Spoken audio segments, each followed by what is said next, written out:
Kemudian sekarang juga saya lihat postingan ada Garap Nawila 2 juga. Belum ada posting, tau dari mana Anda? Udah. Udah. Saya lagi ngerjain skripnya. Ketika Jumbo itu menyentuh hati banyak orang dan saya melihat yang nonton itu ada anak-anak dan dewasa, saya jadi merasa bahwa ada banyak sekali orang dewasa di Indonesia yang sebenarnya masih ada jiwa anak-anaknya di dalamnya gitu. Nah, saya pengen film berikutnya dari saya itu juga tetap memeluk demografi penonton itu gitu. Yang dimana orang dewasa pun nonton film ini juga merasa jiwa anak-anaknya tersentuh. Bang, setelah sukses film Jumbo kemarin, kemudian Iya. bikin Nawila juga. Ini lari ke pencapaiannya Bang Rian. 10 tahun lagi. 10 juta. 10 jutaan lah ya Jumbo itu ya. Iya. Ya Jumbo itu beban gak sih Bang? Mau bikin film Jujur lagi enggak, atau apa? jujur enggak. Karena menurut saya keberhasilan Jumbo sampai 10 juta penonton itu di luar matematika manusia, itu udah matematika Allah aja gitu. Kayak saya merasa nggak akan ada siapapun yang bisa menduga itu terjadi gitu. Tidak ada PH yang bisa memikirkan itu, ahli marketing, promosi, bahkan saya yang bikin filmnya pun nggak menduga itu bisa segitu gitu. Itu udah tangan Tuhan menurut aku. Karena bahkan Jumbo tuh sebenarnya kalau secara matematika ngikutin nurut mesinnya ya. Kita kan kalau kita bikin ngedit itu kan ada render. Selesai bikin ngedit kan kita ngerender untuk jadi video kan. Itu kan ada progress barnya. Yes. Dan kita tahu ada berapa menit lagi tersisa sampai itu ceneng gitu kan selesai. Harusnya tuh Jumbo tuh nggak selesai.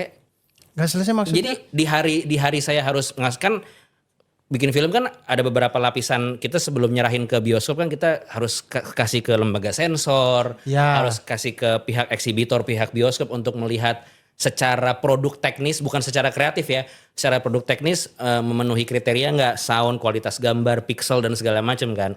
Itu tuh harusnya tidak selesai gitu. Harusnya nggak bisa tayang Lebaran 2025. Jadi orang yang wrangler komputernya itu yang bilang ke saya, Mas ini filmnya selesainya masih berapa puluh jam lagi gitu. Kayak lewat lah, deadline itu lewat gitu. Oke. Ya dia bilang gitu, nggak bisa, yaudah deh nanti kita meetingin sama produser gimana gitu. Saya mengakui ya udah itu kesalahan saya gitu. Terus tiba-tiba selesai. Tiba-tiba loadingnya cepat. Tiba-tiba loadingnya cepat terus ya udah selesai aja gitu. Jadi kadang-kadang kita masih kayak gitu. Dan menurut saya kalau saya merasa beban film berikutnya harus 10 juta juga, ya berarti menurutku niatku bikin film udah salah. Kalau niatku adalah untuk melampaui Jumbo gitu. Karena Jumbo tuh menurutku bahasa Inggrisnya tuh fluke gitu. Kayak anomali yang terjadi dari sekian banyak yang bisa gitu. Kan dia tayang lebaran bersama 4 film lain lebaran. Terus Jumbo tuh entah bagaimana ketemu banyak banget long weekend. Ketemu banyak banget liburan. Itu nggak kita strategiin gitu, maksudnya. Dan harusnya sebenarnya rencana awalnya Jumbo itu harusnya tayangnya 2024. Rencana awal waktu kita bikin kita harus tayang ini Lebaran 2024, terus ditunda sama Allah setahun. Dan itu saya yakin memang karena mau ngasih yang lebih baik gitu. Di 2025. Di 2025 gitu. Karena saya juga kalau disuruh bikin Jumbo lagi yang mana sekarang sedang dikerjakan, spill. Keren. Apakah Jumbonya masih gemoy gitu? Masih ya. Tapi saya waktu lihat animasi Jumbo saya ngelihat ini mah Bang Rian masa kecil. Bentuknya ya? Yes. Terlalu mirip ya? Iya, karena waktu Bang Rian pernah deh share entah di IG atau di Twitter yang foto zaman TK. Iya benar. Zaman TK. Itu mirip banget si Jumbo yang ini. Jadi sebenarnya ini memang Bang Rian waktu kecil. Ya mungkin tanpa sadar bikin foto gambar kayak gambar diri sendiri gitu. Karena memang saya gini, waktu ke Visinema Studios, kan aku tempatnya di Visinema Studios. Aku bilang kalau aku diizinkan mengerjakan film animasi dan memakan waktu sekian lama, karena kan aku pengen produksinya bener. Kita pengen ngikutin cara produksi animasi yang sesuai standar lah di global gitu. Jadi aku bilang ini pasti bisa 4-5 tahun. Kalau aku mau menghabiskan waktu sepanjang itu untuk menyutradarai sebuah film, aku perlu drive, aku perlu api untuk nyelesainnya itu. Boleh gak ceritanya tuh harus personal sama aku gitu. Karena kalau aku nyeritain film orang, aku belum tentu punya apa apinya namanya? Ya, itu. istiqomahnya tuh sampai 5 tahun tuh nggak bisa. Jadi bukan Don itu biografi aku bukan gitu, tapi Iya. ada banyak sekali pengalaman atau kayak memori dari masa kecil aku yang aku masukin ke Jumbo. Si Don itu. Kayak aku dekat sama nenek, dekat sama oma gitu, jadi ada karakter oma gitu. Tapi saya nggak pernah temenan sama setan sih enggak. Iya. Nggak pernah. Apalagi setannya Belanda ya itu ya. Iya kan sih? Iya. Itu 5 tahun bang. 5 tahun produksinya. Setahun sebelumnya sebelum ada saya, Visinema mencari pendanaan. Jadi sebenarnya total 6 tahun sih. Oh lama sekali ya. Iya lulus SD itulah anak. Itu tuh saya tuh ini maksudnya awam aja. Saya tuh berpikir, saya tuh pikir, misalnya saya mau bikin animasi, saya gambar Bang Rian nih, Iya. utuh, Iya. kepala sampai kaki, terus saya masukin komputer, saya gerak-gerakin. Iya betul. Saya pikir gitu. Iya betul. Tapi iya bener, secara prinsip dasarnya seperti itu. Jadi kan kalau film live action itu kan kita ngerekam. Saya sama Abdur di sini ada kamera di situ. Ya, Kameramen mencet record kan. yes. Record merekam. Ya. Dia merekam kejadian nyata di mana kameramennya sama saya sama Abdur berada di satu ruang space dan time yang sama. Ya. Fisika dunianya sama. Yes. Kita bergerak dalam 1 detik yang sama. Ya. Benar kan? Nah di situ kan ada setting. Di HP juga ada setting kalau ngerekam kamera 24 FPS. Yes. Pernah baca? Ya. Singkatannya 24. Frame per second. Nah berarti kan 24 frame per detik. Betul. Artinya sebenarnya 1 detik tontonan video yang kerekam di situ itu kan sebenarnya 24 gambar. Betul. Berjejer. Betul. Diputar dengan cepat Ya. terus mata kita jadi kayak oh dia bergerak. Yeah. Nah animasi itu tidak bisa merekam. Ini kan merekam. Animasi kan saya buat. Harus dibuat di dunia yang tidak ada. Berarti 24 gambar itu digambar satu-satu. Untuk 1 detik. Oh tidak, saya pikir tuh kita gambar satu ini, Iya. masukin komputer tuh kita bisa gerakin dia sendiri. Ada tanpa yang harus kita gambar lagi. Ada yang seperti itu. Ada yang seperti itu tapi kalau yang buat Jumbo enggak. Jadi sebenarnya aku bikin aset 3 dimensinya Don nih. Iya. Terus kita kasih rangka, kita bisa gerakin dia seperti boneka gitu, Oke. puppet. Ya udah kita bikin dia acting. Jadi kita masukin, saya mau ngambil, saya Don, saya pengen ngambil cangkir. Ya udah saya dudukin Don, nih frame 1, geser, frame 2, frame 3, frame 4, terus sampai dia ngambil, dia minum, dia ngomong gitu. Oh, pantas 5 tahun sih. Tapi worth it sih bang dengan. Seneng dengan kamu sama filmnya? Saya senang. Saya Jumbo itu adalah pertama kalinya saya mengajak anak saya nonton film di bioskop. Masa? Yes. Nangis nggak? Enggak. Dia suka. Dia ketawa. Ketawa. Dia Ini anak lah saya. yang bikin komedian. Yes. Wih. Anak saya itu tipikal kayak saya, suka orang-orang cabi. Jadi dia lihat. Betul, saya tuh ngelihat orang gendut tuh saya suka gitu. Maksudnya bukan cuma orang gendut, maksudnya anak-anak kecil gendut itu, wah saya cubit-cubit dia. Jadi Oh, gemes ya? iya, Terus jadi anak dia nonton lihat, sampai habis betul, ngikutin dia lihat ceritanya. Don itu dia gemes. Oke. Jadi kami berdua nonton dan Jumbo itu keluar di saat anak saya sudah mengerti bagaimana nonton film. Oh, oke. Sebelum Umur itu- berapa waktu itu? Mungkin 5 tahun. Oh, sebelum itu? Belum paham. Sebelum itu tuh dia belum paham. Dia nonton, cuman kita tanya jalan ceritanya apa. Dia nggak tahu. Saya coba beberapa animasi yang ada di OTT tuh. Coba ini, ngerti nggak? Ini kenapa dia begini? Dia masih nggak ngerti. Sampai suatu saat saya puterin yang adalah Godzilla gitu. Terus dia nonton, dia nangis. Saya bilang, ih kenapa nangis? Jadi ada pembantu Godzilla minus one gitu. Jadi pembantu yang ngerawat anak itu sebenarnya tidak mati, cuman di film itu di adegan itu seolah-olah kayak mati. Padahal Iya. nanti di endingnya dia masih hidup. Iya. Jadi Nangis. dia nangis karena dia ingat tetehnya yang di rumah yang sering jagain dia. Iya. Gimana kalau teteh ntar dimakan Godzilla Betul. gitu ya? Terus saya mikir kayak, wah udah bisa diajak ke bioskop nih. Iya, Bagus nih. iya. Nah di saat itulah Jumbo keluar. Alhamdulillah. Jadi saya ajak, ayo kita nonton Jumbo. Oke. Itu nonton Jumbo itu pertama. nanti saya bikin lagi itu ada jadi menurut saya sih film yang jadi core memory anak saya. Kalau dia masih ingat nanti suatu saat, dan mungkin BPKH tolong dijaga video ini biar dia dewasa juga dia akan ingat bahwa film pertama yang dia nonton bersama ayahnya adalah Jumbo di Oh, bioskop. Itu saya bawa dia di situ. Saya senang. Saya senang sekali. Kemudian sekarang juga saya lihat postingan ada Garap Nawila 2 juga. Belum ada posting, tau dari mana Anda? Udah. Udah ada, iya, udah. Saya lagi ngerjain skripnya. Lagi ngerjain skripnya, belum masuk produksi, belum syuting. Saya tuh lihat Nonton Nawila kau? belum sempat Bang. Belum sempat. Itu menarik, pasti kamu menarik juga buat kamu karena ibunya dari NTT. Ya. Ibunya dari Kupang. Ya, saya tuh Udah lewat aja ya gitu aja. Iya. Tidak menarik buat kamu ya. Iya. Oh iya. Karena saya belum baca, Bang.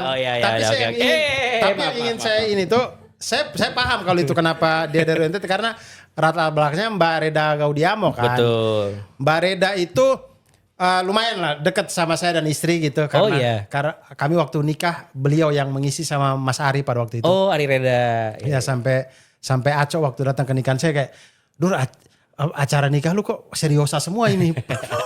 Tapi memang saya dan Cindy istri saya tuh ngefans banget sama Ari Reda waktu itu. Oke. Nah, itu kan ada bukunya tentang kita, bisik-bisik. Iya betul. Nawila. Kios Pasar Sore. Kios Pasar ya. Iya. Kenapa pilih Nawila? Nawila karena apa?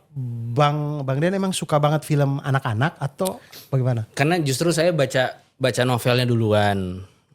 Jadi gini, ketika Jumbo itu menyentuh hati banyak orang dan saya melihat yang nonton itu ada anak-anak dan dewasa, saya jadi merasa bahwa ada banyak sekali orang dewasa di Indonesia yang sebenarnya masih ada jiwa anak-anaknya di dalamnya gitu. Nah, saya pengen film berikutnya dari saya tuh juga tetap memeluk demografi penonton itu gitu. Yang dimana orang dewasa pun nonton film ini juga merasa jiwa anak-anaknya tersentuh. Gak harus filmnya sebagai film anak-anak ya gitu. Tapi ketika saya mencari lagi apa ya gitu, kemudian saya bersama para produser ingat ada novel Nawila gitu. Dan saya ingat perasaan membaca novel Nawila itu, saya belum kenal Bu Reda waktu itu. Oke.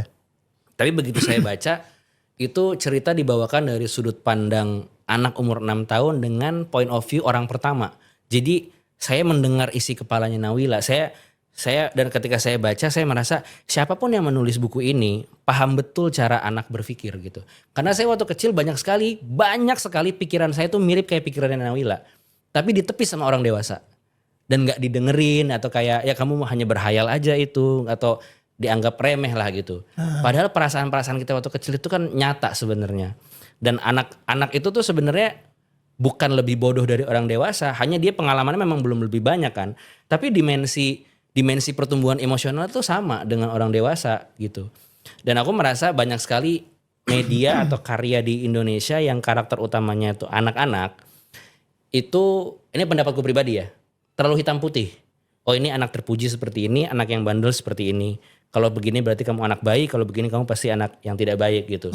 Dan aku merasa banyak banget karakter anak tuh ditulis dengan cara orang dewasa berasumsi, oh anak-anak mikirnya begini. Oh anak-anak tingkahnya begini gitu. Atau ini nih pasti yang menurut anak-anak lucu gitu. Tapi mereka tidak memposisikan diri mereka sebagai anak-anak. Nah aku karena masih ingat rasanya jadi anak-anak dan aku pernah berpikir seperti anak-anak. Nah ketika aku baca Nawila aku merasa kayak penulis ini ngerti gitu. Nah aku pengen menerjemahkan kisah-kisah dari buku itu ke film gitu. Dan jujur ketika sebelum itu filmnya jadi ya, waktu filmnya belum tayang, itu kan pasti di preview dulu sama eksekutif produser dan produser. Feedbacknya, jujur aja feedbacknya itu dengan logika orang dewasa. Banyak banget yang dengan logika orang dewasa gitu. Tapi ketika aku sebagai kreator bisa berdiskusi ya, berargumen bahwa enggak gitu. Ketika kita melihat dunia dari kacamata Nawila, dia nggak harus merespon sebuah kejadian layaknya orang dewasa akan merespon kejadian gitu. Kamu belum nonton berarti ya? Belum. Oh ya, pokoknya di sini udah ada yang nonton. Udah ya. Jadi ada satu momen di mana sahabatnya di depan rumah itu punya kakaknya dijodohkan dan pernikahannya itu terlalu dini. Tapi terus dia nyebrang sama ibunya ke pernikahan itu gitu. Yang nangkep konteks pernikahan dini itu ya hanya orang dewasa gitu. Tapi dia tidak merespon itu dan saya pun sebagai sutradara tidak mau khusus membahas itu. Tapi saya pengen mengajak kalian melihat fenomena dewasa yang terjadi di sekitar Nawila dari kacamata Nawila gitu. Iya, Nawila ngerasa pernikahan ini baik-baik saja. Justru dia pas pulang, normal-normal. Dia aja. Pulang, takut spoiler. Tapi dia pulang, dia bilang ke ibunya, emang kalau nikah tuh harus nangis, Mak. Dia nanya gitu, karena dia ngelihat mempelai wanitanya itu menangis. Terus dia nanya, menikah tuh harus nangis, Mak, gitu. Terus emang kenapa gitu? Iya aku lihat Mbak Martini menangis katanya gitu kan. Terus maknya tuh sadar dan Irma Rihi tuh acting dengan mata menunjukkan bahwa oh aku tahu apa yang terjadi. Mungkin dia belum mau nikah. Dia bilang ke Nawila, ya mungkin memang dia belum mau menikah. Sesimpel itu. Lalu Nawila ya dengan sudut pandangnya dia bilang kok aneh sekali tidak mau nikah. Saya mau nikah. Karena menurut dia nikah itu lucu sekali. Pakai baju mengkilap, pakai mahkota dan segala macam gitu. Terus emaknya bilang, tapi menikah itu tanggung jawabnya banyak gitu. Harus menjaga keluarga, harus mengurus rumah tangga gitu. Tidak bisa main lagi kata Nawila gitu. Tidak bisa. Ya sudah saya tidak mau nikah gitu. Anak tuh bisa berpikir selurus itu gitu. Iya. Dan kadang-kadang waktu saya berkenalan dengan para aktor anak ini, saya juga akhirnya mencoba berkomunikasi, mengikuti aja cara berpikir mereka kemana gitu. Ada satu momen si Azami Syauqi yang main jadi Dul, suatu hari datang ke lokasi kita lagi preparation, lagi praproduksi kan. Saya nggak tahu bahwa pas saya tanya itu ternyata dia udah ditanya banyak hal yang sama. Jadi saya nanya gitu. Hai Syauqi, gimana tadi sekolah? Bete dia tiba-tiba. Kenapa sih semuanya nanyain gimana tadi sekolah? Tadi dijemput terus sama orang talent nanya gimana tadi sekolah. Pas nyampe sini produsernya nanya gimana tadi sekolah. Sekarang Om Rian nanya gimana tadi sekolah. Ya sekolah aja kata dia gitu. Gue kayak oh iya lucu sekali ya gitu. Iya. Kita suka basa-basi kan gitu. Ternyata cara berpikir anak tuh menarik banget. Sangat menarik banget. Dan Nawila tuh menurutku kalau kamu punya kesempatannya baca bukunya. Sekarang sudah tidak ada di bioskop ya? Masih ada. Oh masih ada? Masih ada dan tayangnya di bioskop-bioskop yang nonton bersama komunitas, parenting, guru gitu. Belum turun. Makanya kita belum ngumumin pamit. Oke. Tapi harus rajin-rajin ngecek website bioskopnya. Karena udah nggak ada di aplikasi itu nggak ada. Tapi kalau kamu datang ke bioskopnya, bisa jadi kamu lagi beruntung Nawila lagi masih tayang. Oke, nanti saya cari. Kalau Nawila 2 rencananya sekarang kan lagi nulis skrip. Rencananya berarti sebelum Jumbo 2 pasti Jumbo 2 5 tahun lagi ya. Ini maksudnya Jumbo 1, Jumbo 2 5 tahun maksudnya biar 2 periode apa gimana nih? Ya berarti kan kata kamu kan hidup saya tinggal 10 tahun lagi. Iya, jadi saya bikin Jumbo 2, Jumbo 3 terus meninggal. Saya curiga podcast ini podcast 2 periode maksudnya. Tinggal 10 tahun tuh maksudnya biar 2 periode kan. Ya tidak maksudnya berarti Nawila 2 dulu baru Jumbo 2 dong harusnya. Insya Allah ya betul. Harusnya seperti itu. Tapi saya belum boleh spill kapannya. Ya tapi dinantikan saja. Ya. Bang Rian kalau ininya tuh umroh tadi 2023 itu kemudian ada kepengen umroh tiap tahun gitu gak sih? Pengen. Kan sekarang istriku lagi hamil kan. Lagi hamil mau masuk 8 bulan. Pengen nanti kalau udah ya insya Allah waktu itu kan umroh hanya sama ayah sama istri belum, apalagi sama istri sama anak pengen banget lah. Sangat pengen. Seru sih. Iya. Seru biar sih. Dia bisa tawaf dia. Siapa? Anakku bisa ikut tawaf. Iya. Kenapa siapa? Enggak, maksudnya bisa tawaf dia. Seolah-olah kayak ada orang yang gak bisa tawaf kan. Memang semua orang bisa tawaf. Biar dia merasakan gitu tawaf. Pengen. Berarti jangan yang kecil-kecil banget ya. Iya. Tunggu kali ya. Tunggu agak balita umur 5-6 kali ya. Iya. Biar agak ngerti-ngerti dikit. Betul. Saya tuh suka ya ini karena saya tuh dasarnya mau suka anak-anak kecil gembul-gembul ini ya.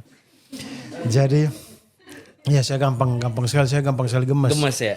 Iya jadi. Sama Hifzi gitu gemes kamu? Betul. Hifzi, Rigen, Yusril. Serem juga ya. Tanyain aja, saya sering banget cubit-cubit mereka itu. Jadi kalau kita tawaf pasti Bang Dian juga ini. Kalau kita haji saya nggak tahu ya, tapi kalau umroh tuh berasa banget. Kita setiap kali tawaf tuh pasti kita ketemu saja anak-anak kecil yang digendong di pundak bapaknya ya, yang dia tuh lucu-lucu gitu. Betul. Jadi saya suka cubit. Saya cubit gini, tapi bukan cubit sakit, cubit gemes. Tanpa izin orang tuanya. Tolong Polri ditangkap ya ini ya. Jadi karena saya pelecehan anak ini.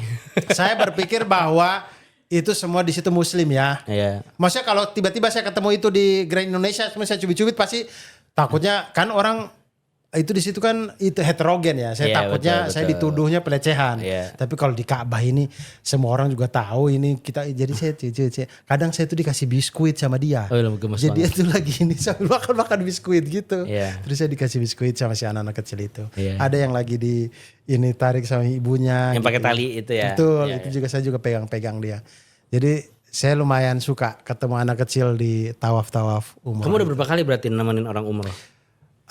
Nemenin berarti umroh sendiri 4 berarti. Nemenin 3 Nemenin kali. 3.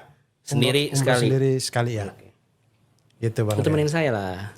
Insya Allah kita haji bareng ya. Ya, Bang, amin, ya? Amin. Kita haji bareng insya Allah mudah-mudahan berniat betul, bersama betul. BPKH betul. Berniat katanya tuh dengan niat insya Allah Allah mudahkan. Tahu nggak? Amin. Tahu nggak? Karena namanya BPKH saya bisa ngomong apa? Tolong bapakku gitu. BPKH kan bapakku gitu. Bapakku. Tolong biayakan saya bapakku. Gitu. Bapakku. Saya tuh sampai sekarang masih emes dengan apa istilahnya itu ya? Gonta-ganti huruf tuh apa nama istilahnya? Ganti-ganti huruf. Satu kata terus kita gonta-ganti tuh. Oh, anagram. Anagram. Iya. Anagramnya Bang Rian yang sampai sekarang saya masih ingat adalah beliau tuh pernah bikin rawon dengan telur asin. Oh, iya. Kemudian beliau rawon tuh nowar, telur asinnya itu jadi toleransi. Jadi kalau ada toleransi, Gini nggak ngomong kita gini. nowar. Apa mau rawon pakai telur asin. Oke. Mau nowor pakai toleransi. Itu dia. Anagram paling keren sampai sekarang saya ingat. Kok orang ini nemu aja ya. Dia bangun jam 3 dini hari dia mikir ini kali ya. Mikir anagram ini kali dia ya. Betul. Oke Bang Rian terima kasih banyak sudah Tapi hadir kan di kalau sini. dari saya anagram, Ya. kalau dari kamu mah entegram. Entegram, NTT-gram. Anagram entegram. Anagram, entegram. Ana berat, ente berat. Sama-sama gram. Enggak sih berat yang kilogram ya. Kalau gram enggak. Bang Rian terima kasih banyak sudah Terima hadir kasih di banyak sini. Abdur. Udah mengundang saya. Teman-teman semoga podcast tinggal 10 tahun ini membawa manfaat buat teman-teman semuanya. Amin. Dan semoga kita semua diberkatkan haji. Amin. Amin. Ya Rabbal Alamin. Terima kasih banyak Bang Rian. Terima kasih banyak. Wassalamualaikum warahmatullahi wabarakatuh. Waalaikumsalam warahmatullahi wabarakatuh.